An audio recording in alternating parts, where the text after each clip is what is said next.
dan butuh skill juga ya, makanya banyak yang mau ikut training karena butuh upgrade skill. Nah, ketika ada gap itu peluang sebenarnya.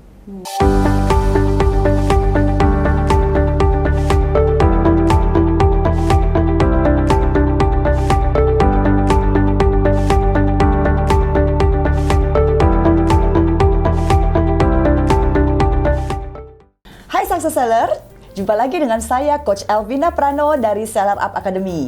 Nah sekarang di podcast kita kali ini saya sudah kedatangan tamu istimewa. Siapakah dia? Nanti kita akan kenalan sama-sama ya. Dan sebelumnya mungkin saya mau info dulu kepada para Success Seller bahwa tamu kita kali ini selain dia expertise di bidangnya, tapi dia juga mantan murid dari Seller Up Academy karena dia pernah belajar mengenai bisnis Amazon juga nih dengan Seller Up Academy.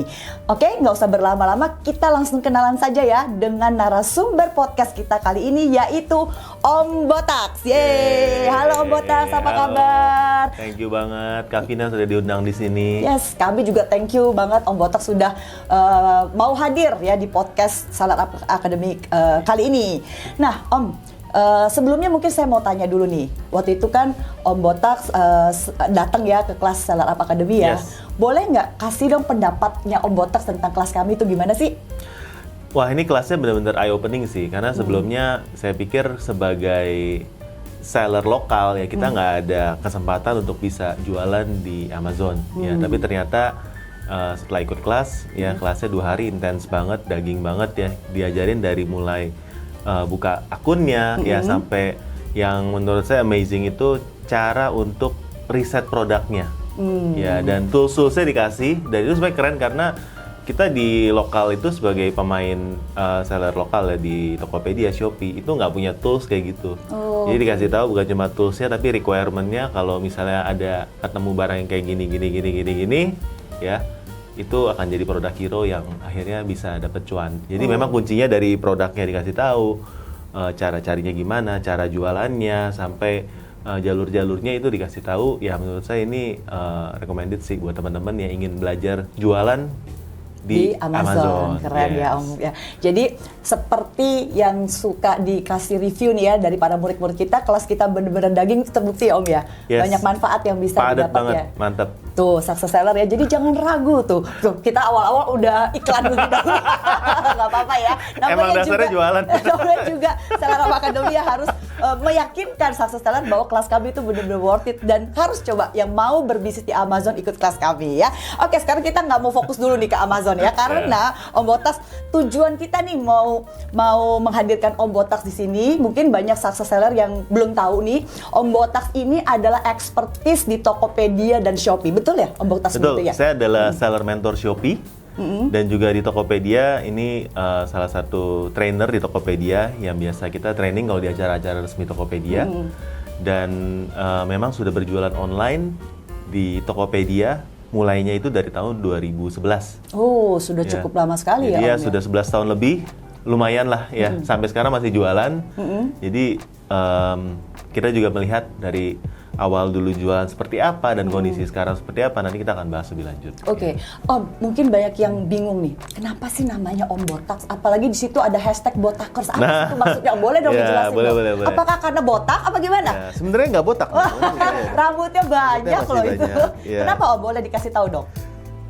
Nah, nama Om Botax sendiri kalau teman-teman mungkin udah kenal Om Botax dari lama ya. Sebenarnya adalah nama toko saya di online. Oh. Ya, jadi satu itu nama toko online. Nggak apa-apa nih Om, spill nama tokonya nih. Nggak apa-apa. Kita biasa spill kok nama toko kita. Kadang-kadang kan suka banyak yang nggak mau spill nih tokonya ya. Takut nanti barangnya di copy atau segala macam. Nggak apa-apa ya kalau Om Botax ya? Nggak apa-apa, bebas ya. Oke. Kita udah berjualan 2011, jadi teman-teman boleh cek di Tokopedia, kita udah 2011, di Shopee 2015. Jadi apa yang saya bilang kita memang dijualan lama itu bisa dicek dari tokonya. Ya, jadi pertama nama toko kita Om Botax. Nah, ketika saya mulai akun Instagram buat sharing-sharing tips dan trik berjualan online, itu kita pakai nama Cerita Om Botax. Jadi stylenya itu Om Botax bercerita pengalamannya jualan online itu seperti apa. Dan karakteristiknya ya Om Botax yang memang fun, ya memang lucu. Mudah-mudahan saya lucu. Ya. Saya sih berasa saya lucu ya. Lucu. Kalau nggak kita nggak panggil Om jadi narasumber, ya nggak sih? Ya. Nah, Om, Iya. mungkin boleh cerita sedikit apa sih yang membuat Om pertama kali itu mau bangun brand di Tokopedia dan Shopee? Apa yang menggagasi atau mengawali ketertarikan Om di Tokopedia dan Shopee? Kalau untuk brand sendiri mungkin kita bisa bilang ada 2 tipe brand ya. Pertama kita bisa bilang brand toko atau satu lagi brand produk. Nah ketika kita bicara sebagai Om Botak itu sebagai brand toko sebenarnya.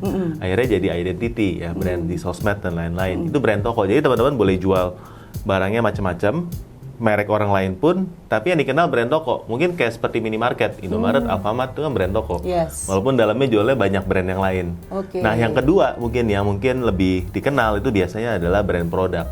Nah, brand produk itu ya produk yang kita branding, baik itu produk yang kita produksi sendiri atau kita istilahnya maklon dari pabrik, itu adalah brand produk. Keduanya menurut saya sama baiknya. Tinggal dari strategi kita mau seperti apa. Karena dari marketplace sendiri pun ini mengakui ya kita nggak harus jadi pemilik brand untuk bisa jadi official store. Oh, oke. Ya cukup oke. kita ini menjadi ya distributor resmi, kita bisa mendaftarkan toko kita untuk jadi official store. Jadi nggak masalah sih, bebas. Nah untuk mulainya sebenarnya kalau ada yang bingung ya saya mau jualan brand sendiri atau kita jualan brand orang, biasa pertanyaan orang gitu ya, mau mulainya tuh gimana? Yes. Menurut saya yang penting kita lihat marketnya dulu ya, lihat dari marketnya, kita sesuaikan produk yang kita tawarkan dengan market kita ya. Misalnya saya dulu waktu pertama kali mulai jual payung, itu kita jual payung merek orang lain, ya kan. Tapi ketika saya sudah mulai jual payung yang cukup banyak jumlahnya dan saya melihat wah ini daripada gue jual merek orang lain, gue masukin Kenapa nggak merek merek sendiri, betul. Akhirnya mulai rebranding, Membesarkan brand mulai sendiri, ya. masukin porsinya lebih banyak ke brand sendiri sampai sekarang. Itu sih. Jadi teman-teman kalau lihat payung Tabasa misalnya di marketplace ya itu juga payung kita gitu. Oh, oke. Ada tokonya juga. Jadi sebetulnya nggak beda jauh juga ya Om ya, karena kalau saya kan memang menggelutinya Amazon ya. Jadi sebetulnya memang apapun produk yang kita jual itu memang kita harus meet the marketnya, benar ya Om ya. Kita Ya. harus punya marketnya dulu, mengerti dulu seperti apa target market kita ataupun demand-nya, baru kita akan sukses gitu jualan satu brand atau satu produk. Benar begitu ya Om ya? Betul. Yang memang paling penting adalah sebenarnya apalagi di zaman sekarang ya yang competition-nya juga ada lebih tinggi. Itu adalah riset produknya balik lagi ya. Kembali lagi sama ya. Ya, sukses riset tadi. produk, marketnya kita udah tahu, oh ini marketnya butuh nih produk ya, harganya masih masuk, masukin ya. Kalau masalah branding atau enggak ya, menurut saya ya, itu urusan nomor 2. Iya, betul. Nah Om, ada nggak sih tantangannya? Tantangan terbesar tuh apa sih untuk punya brand sendiri di marketplace? Khususnya kali ini di Tokopedia dan Shopee ya tentunya. Tantangan terbesar pastinya di modal ya biasanya. Oh, iya. Karena kalau untuk branding ya kita nggak bisa order 1-2 piece Ya, betul, harusnya ya. betul. Untuk dapat harga yang bagus ya, kita harus ya ada satu quantity dan quantity itu kita harus istilah investasinya ya. Paling minimum di tuh depan. berapa tuh Om kira-kira untuk bisa? Harusnya Buka zaman brand sekarang sendiri. udah jauh lebih murah ya, karena banyak pabrik yang mau ambil yang Sedikit aja. sedikit juga sudah bisa dibandingkan dengan zaman dulu. Atau ya kita mulai dengan tempel stiker, pasang hang tag dan lain-lain, Yes. jadi sudah sangat minimal ya. Tetap saja PR-nya menurut saya gimana cara jualannya Iya, gitu. betul. Marketingnya Iya, gimana marketingnya. ya? Seperti itu Karena yang membuat terpenting. produk dan brand itu mudah sekarang. Jadi bisa start juga dari yang simple things tadi ya, Bisa, seperti iya. lewat stickers ya. Tapi kembali lagi ujung-ujungnya Cara jualannya yang susah. yes, kita harus punya Yes. strategi marketing yang jitu, betul ya Om Ya. ya, untuk bisa memasarkan produk kita supaya laku terjual Laku. dengan baik. Oke, nah sekarang pertanyaan berikutnya Om, apa sih yang perlu diperhatikan untuk para seller, kecuali tadi ya setelah kita udah sebut modal ya, untuk punya brand sendiri, ada nggak sih yang benar-benar harus diperhatikan untuk bisa punya bikin label sendiri atau brand sendiri tuh? Modalnya ya. Tadi kan kita sudah bicara selain modal, Selain modal, ada lagi nggak Om? selain modal sebenarnya niat sih sebenarnya. Kalau nggak diniatin ya nggak akan ada ini kan. Banyak orang sekarang memang bilang, wah gue pengen punya brand sendiri ya kan, gue pengen paketnya banyak. Atau kan mungkin pertanyaan saya ganti, penting nggak Om untuk punya brand sendiri, atau sebetulnya nggak perlu, yang penting kita bisa menjaga kualitasnya tetap baik, kita Yes. punya improvement dengan produknya, Jadi nggak perlu brand atau emang harus punya brand gitu? Ya, menurut saya kalau kita ngomongin dalam jangka long run ya, kita wajib punya brand. Oke. Karena brand itu mungkin yang membuat kita bisa punya margin yang lebih sehat dan lebih bisa sustain dalam persaingan ini. I see. Oke. Ya, tapi memang untuk membangun brand sendiri, yaitu perlu banyak beberapa koefisiennya. Pertama, brand itu perlu duit, perlu waktu, dan perlu tenaga. Kalau pertanyaannya masuk, saya nggak punya duit, nggak punya uang. Gimana cara saya bikin brand? Ya, teman-teman habisin waktu, habisin tenaga di sana. Live di TikTok setiap hari, 24 jam misalnya. Kan ngabisin waktu kan, ngabisin tenaga sendiri. Dan lama, ya kan? Kalau punya duit, dua ini bisa dibeli. Lebih cepat ya. Lebih cepat, ya. Betul, Jadi betul. kurang lebih seperti itu ya teman-teman ya. Kalau nggak punya ketiganya ya susah. Sekali lagi, ya harus punya modal, punya Iya, niat, punya betul. usaha, bener ya Iya. Om ya. Oke, pertanyaan berikutnya nih Om. Kita kan tahu ya Om bahwa ada potongan-potongan di marketplace yang terbilang cukup tinggi ya, khususnya untuk level official store di Tokped dan juga di Shopee, kita sebutnya Shopee Mall, bener ya Om ya. Nah, apakah masih disarankan untuk satu brand yang baru mulai itu langsung official store ataupun Shopee Mall tadi Om? Coba bisa dijelaskan kepada para success seller. Ada banyak benefit dari official store. Ya, pertama, trafficnya akan dikasih lebih. Dia punya landing page sendiri sebagai mall dan sebagai official store, dan terutama untuk beberapa kategori di mana pembeli itu ragu dengan barang KW. Tentunya official store itu very helpful untuk meningkatkan konversi produk. Jadi orang lihat mau beli karena ada teras di sana. Ya. Jadi traffic dikasih lebih, konversi juga dikasih lebih. Yang ketiga biasanya orang cari adalah punya RM. Apa itu RM? Rumah makan sebenarnya. Maksudnya gimana? Relationship manager RM itu. Ya. RM itu relationship manager, jadi orang pengen ada istilahnya orang dalam lah. Ada yang bantu, ya. Kalau di bank biasa ada PIC-nya kita. Nah itu ada RM bantu toko kita. Jadi kalau untuk scale up, mereka akan kasih paket-paket yang helpful. Kalau ada kendala lebih cepat karena ada PIC-nya. Nah, official store otomatis dapat RM. Seller biasa yang udah gede sekalipun belum tentu dapat RM. Jadi menurut saya itu salah satu key success factor ya yang di antara tiga ini. Nah, minusnya fee-nya lebih tinggi biasanya. Ada kalanya fee-nya bisa lebih rendah juga. Beberapa kategori ada ya.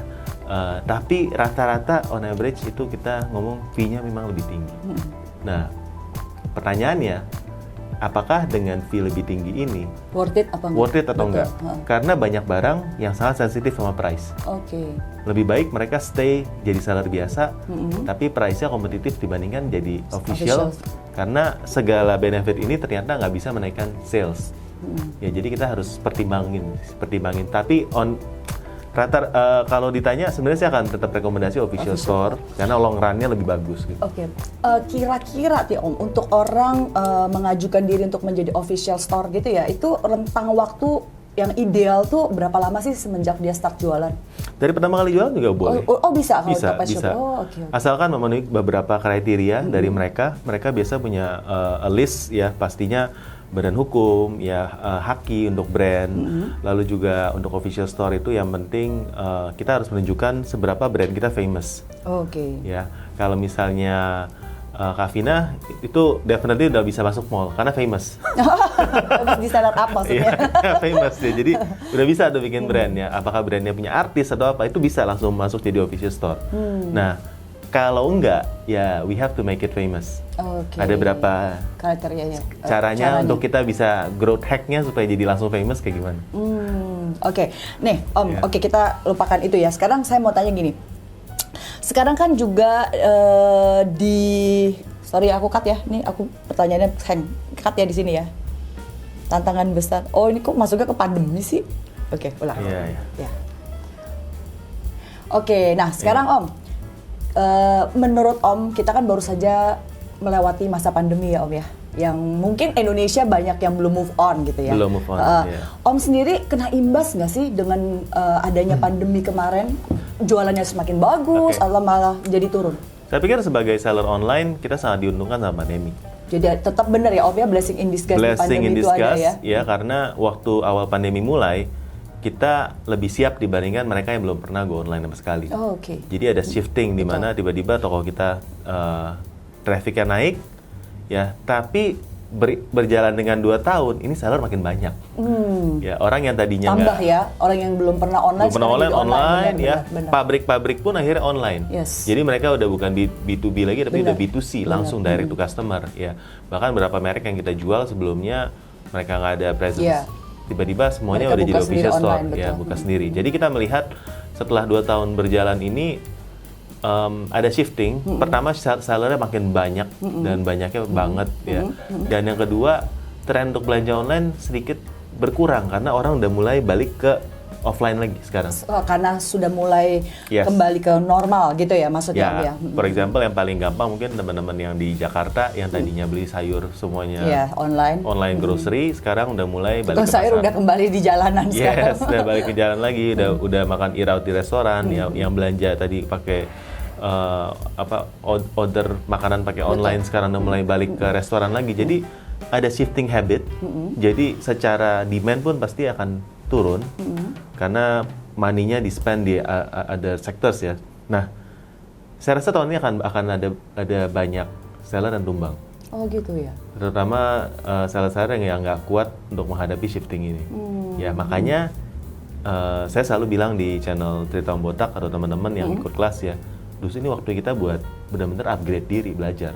Kalau dulu kita masuk dan ramai karena hoki, Yes. sekarang kita harus tahu kita ramai kenapa. Iya, betul. Dan kita harus recreate those factors lagi. Harus untuk improve lah ya toko harus kita, improve produk karena kita ya, competition-nya benar ya. Kompetisinya makin semakin ketat, tinggi, benar. dan ketika pasar sepi, orang barang masih banyak, Benar. pasti akan saling ancur-ancuran harga. Yes. Dan mereka akan cari cara buat survive. Ya, teman-teman kalau nggak bisa lewatin tahun depan, ya tentunya nggak akan survive sebagai online seller. Cuma peluangnya kalau mau dilihat ya masih ada. Kalau kita compare sekarang sama zaman sebelum pandemi, sebenarnya orang belanja online jauh lebih banyak. Betul, betul. Udah lebih terbiasa. Ini Jadi kita cuma tinggal tunggu waktu aja sampai market ini ketika recession-nya udah habis, ya akan booming lagi. Jadi sih sebetulnya customer-nya emang nggak berkurang ya Om ya. Customer enggak. Sebetulnya semakin naik karena semakin banyak orang yang aware akan Yes. belanja online, Yeah. betul ya. Cuman karena penjualnya pun jadi semakin banyak, kita berarti sangat kompetitif seperti itu ya Om ya, baik dari segi mutu produk, toko, Yeah. segala macam itu harus kita pikirkan supaya kita bisa tetap bertahan dan Yeah, bersaing gitu stay ya on Om top ya. of the game. Yeah. Oke. Good. Nah sekarang Om, ini kan juga ada fenomena ya, semua sekarang serba live. Ya, bukan cuma Serba Instagram, live, ya. Shopee, TikTok juga semuanya live. Nah, gimana nih Om? Menurut Om mengenai live Shopee, apakah sekarang tergerus dengan live TikTok apa gimana? Karena kan sekarang kan Oke. orang kayaknya kecenderungannya tuh ke TikTok semua nih rata-rata. Menurut Om Oke. gimana? Menurut saya untuk pasar live itu kita masih growing, ya. Indonesia sendiri kita kan juga belajar trennya sebenarnya dari China, ya. Mereka tuh live di sana bagus, ya. Kita tuh masih di fase-fase awal lah, ya. Oke. Nah, untuk Jadi fase-fase peluangnya awal, masih besar banget ya? wah, peluangnya sebetulnya? masih besar. Dulu waktu saya belajar di Alibaba, itu mereka udah do live very seriously. Ya, dan saya melihat waktu itu kan tahun 2019 waktu saya ke Hangzhou, ya, saya melihat kok ini mereka sangat concern di live, kok bisa ya jualan live. Tapi ternyata di sini kita baru pick up, ya, tahun 2022 ini baru mulai happening ya live sekarang. Nah, platformnya apakah mereka mau pilih di TikTok atau mau di Shopee atau mau di Tokopedia, Lazada, semua itu bisa live sebenarnya. Nah, kalau saya sarankan lebih ramai di mana, sebenarnya tergantung dari seller.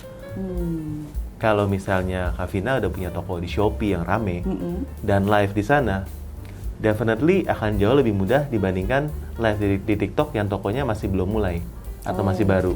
Karena audiensnya udah ada, udah kenal, followernya ada banyak, tentunya akan lebih mudah di sana, ya kan. Tapi kalau sama-sama baru start, mungkin algoritmanya TikToknya harusnya lebih bagus karena memang Shopee itu kan marketplace, TikTok itu social media, ya, social media, atau sekarang masuk ke social commerce. Dan kalau saya melihat, kok kayaknya usernya harusnya social media ini jauh lebih besar dibandingkan dengan marketplace sendiri. Betul. Memang orang di marketplace itu udah siap beli dibandingkan dengan yang di medsos tapi reach-nya, jangkauannya harusnya lebih besar TikTok. Betul. Ya saat karena ini. secara dari kayak followers segala macam itu menentukan ya. Tapi buying power-nya, readiness to buy-nya harusnya di Shopee lebih tinggi. Karena memang orang datang ke situ udah pasti sebetulnya mau belanja ya, mau beli barang. Ekosistemnya udah mature. Ya. Jadi orang di sana bukan yang pembeli baru lagi, duitnya udah ada di Shopee Pay atau Pay Later ya, atau misalnya di Tokopedia duitnya udah di GoPay dan lain-lain. Jadi ekosistem tinggal klik langsung kirim kan ya. Yes, betul. Kalau di TikTok ya mungkin sama, tapi lebih banyak new usernya sekarang. Ya. Ya. Nah, Om, ini sedikit keluar dari topik ya. Gimana mengenai dropshipping nih? Okay. Apakah di Tokped dan Shopee itu dropshipping tuh bisa berjalan, bisa menjadi satu apa ya, kayak sesuatu yang bisa dilakukan lah istilahnya? Dropshipping ini sebenarnya termsnya cukup lama ya, tapi basically dropship ini kita nggak pegang barang sama sekali, tapi kita jual dari produk yang dari tempat lain ya, dari brand owner atau dari orang yang memang pegang barang ya. Dan kita tinggal istilahnya pasang foto doang dan jual. Ya, masih banyak sekali orang yang sukses dengan dropship saat ini. Saya kalau ke daerah-daerah, di kelas-kelas kita di daerah itu ya, di Surabaya, di Bandung, itu masih banyak dropshipper dan mereka bisa tetap sukses jualan ini. Dari Tokped sama Shopee sendiri kan, kalau di Amazon kan memang dilarang ya Om ya, itu tidak boleh gitu. Tapi kalau Tokped Shopee itu boleh Om untuk melakukan dropshipping dari platformnya itu sendiri. Mereka tidak melarang, tapi resi yang sama tidak boleh dipakai 2 kali. Oh, oke. Jadi kalau saya ngambil supplier saya di Tokopedia, saya nggak bisa berjualan di Tokopedia juga untuk produk itu. Tapi saya bisa cross marketplace. Saya ambil Tokopedia, resinya saya masukin di Shopee, masih bisa. Atau vice versa, masih bisa. Nah, kebanyakan sekarang dropshipper itu sudah nggak lewat platform lagi. Jadi kayak misalnya nih, saya punya produk di Om Botak, kita terima dropshipper, mereka akan kontak ke WhatsApp, lalu minta harga, misalnya harga lebih murah atau harga sama, tapi mereka akan kirim ke kita resinya, kirim ke kita alamat, tolong kirimin dong ke alamat ABC, resi otomatis. Nah di sana tinggal kita kirim, ya kita tagihnya manual. Jadi dropshipper ini masih terjadi, tapi memang udah nggak lewat satu di marketplace, jadi udah langsung direct, tapi tetap kita proses as is ya ini dropshipper memang. Nah, tapi memang kuncinya untuk bisa survive balik lagi ke riset produk ya, karena akan selalu ada gap sih menurut saya. Jadi kalau misalnya seller ini sukses di Tokopedia, tapi toko Shopee-nya belum di-optimize, nah ada dropshipper lihat nih peluang, nih kok barang bagus ya, Tokopedia rame, Shopee kok belum ada yang jual, atau ada yang jual tapi nggak terlalu di-optimize, karena biasanya untuk manage semua multi platform kan butuh effort ya, dan butuh skill juga ya, makanya banyak yang mau ikut training karena butuh upgrade skill. Nah, ketika ada gap itu peluang sebenarnya. Atau misalnya di TikToknya belum rame ya, karena belum buka di TikTok. Nah itu peluang, tinggal mereka buka ya, beli satu sampel, di live-in, nanti kalau mau beli tinggal dropship. Peluang itu akan selalu ada sih. Mungkin untuk kayak orang yang baru mulai-mulai sih dropship itu bagus ya Om ya, karena kan nggak perlu modal yang besar seperti itu ya. Mungkin bahkan ada yang sudah sangat nyaman dengan dropship, sampai udah besar sekalipun mereka tetap mau dropship. Karena tidak ada resiko stok mati. Yes, betul. Barang laku baru order. Oke. Nah, mungkin untuk pertanyaan terakhir ataupun mungkin untuk sesi terakhir nih Om ya, kita tadi udah cukup bertanya banyak nih ya success sellernya dengan Om Botak. Kita mungkin mau sampai ke penghujung dari podcast kita kali ini. Mungkin saya mau minta Om Botak kasih dong tips-tips ataupun saran-saran kepada success seller yang mungkin baru mau memulai bisnis di Tokped dan Shopee, ataupun yang memang sudah punya brand nih. Apa sih saran-saran dari Om Botak untuk bisa membuat mereka bisa berhasil di bisnis baru mereka, ataupun tetap sustain dan kedepannya lebih baik gitu di toko mereka? Iya, oke. Untuk teman-teman pemilik brand ya yang memang belum mulai untuk berjualan di marketplace, ya menurut saya perlu presence untuk punya di official store ya, untuk mulai jualan dulu. Walaupun selama ini udah cukup nyaman dengan channel-channel di tradisional atau di offline ya, reseller yang memang juga punya toko online juga ya. Tapi sebagai brand kita tetap perlu presence ya, karena itu menurut saya adalah investasi, ya investasi brand kita. Karena sekarang orang begitu lihat merek dia tertarik, dia akan langsung cari di online, di Tokopedia, di Shopee, dan di Lazada, di mana-mana ya. Mereka akan langsung cari harganya berapa sih, barang apa sih ini ya. Jadi itu sebenarnya udah seperti website, kalau saya mau bilang ya, website katalog kita, di mana kita punya patokan harga yang suggested retail price kita di sana ya. Tentunya nggak hancurin harga brand kita. Nah, kalau teman-teman yang sudah jualan lama ya, sudah berjualan tapi belum jadi official store, boleh consider ya sebagai teman-teman brand ya. Memang membangun brand ini nggak mudah, ini suatu proses, suatu hal yang memang kita harus diperjuangkan ya, karena brand ini kalau udah berhasil kan tentunya cuannya gede ya, karena ya memang orang membeli karena trust ya, ada satu trust ke brand. Jadi jangan menyerah ya, pasti ada jalan. Tahun ini memang bukan tahun yang mudah buat brand owners ya, tapi saya yakin kalau kita mau belajar ya, datang ke Seller Up Academy untuk belajar, untuk harus tetap cari ilmu ya, dan juga di sini kita kan cari community ya, karena your net worth is your net worth. Nah, ya. Itu tag yang bagus banget ya, your network is your net worth. Jadi memang harus hargai network kita ya, supaya kedepannya siapa tahu kita kan saling butuh, pastilah ya, sebagai manusia pasti kita saling butuh support, butuh bantuan apapun bentuknya ya, seperti itu. Karena seringkali orang kalau lagi sepi pasti cari justifikasi dengan cari temen yang sama-sama sepi. Itu sepi lah. Cari pembenaran ya Om ya. Oh ya sudahlah. Jangan pernah cari pembenaran ya. Justru kita harus menggali apa yang kurang, apa yang perlu diperbaiki, seperti itu. Tapi kalau datang ke seminar-seminar ini semua orang yang mau belajar maju, regardless ya, maksudnya, dan motivasi dan semangat kayak gini yang perlu kita cari sih. Betul. Karena kalau ada dalam circle yang tepat, ya pasti kita akan ke bawah maju. Betul. Jadi harus bergaul dengan orang yang tepat ya Om ya. Karena benar itu kecenderungan kita kan ya, manusia ya. Kalau surrounding kita itu orang yang semangat, orang yang tidak pernah menyerah, orang yang benar-benar mau terus berkarya, kita juga akan ke bawah seperti itu. Tapi kalau surrounding kita juga orang yang malas, yang menyalahkan keadaan dan orang lain, kita juga akan terbawa seperti itu sih. Oke deh, terima kasih banyak Om Botak. Tentunya sebetulnya masih banyak banget yang mau ditanya ya. Menarik sekali pembicaraan kita kali ini ya, Success Seller, dengan expertise dari Shopee dan Tokopedia, yaitu Om Botak. Nah, Success Seller, tapi kita memang harus undur diri terlebih dahulu ya dari Success Seller.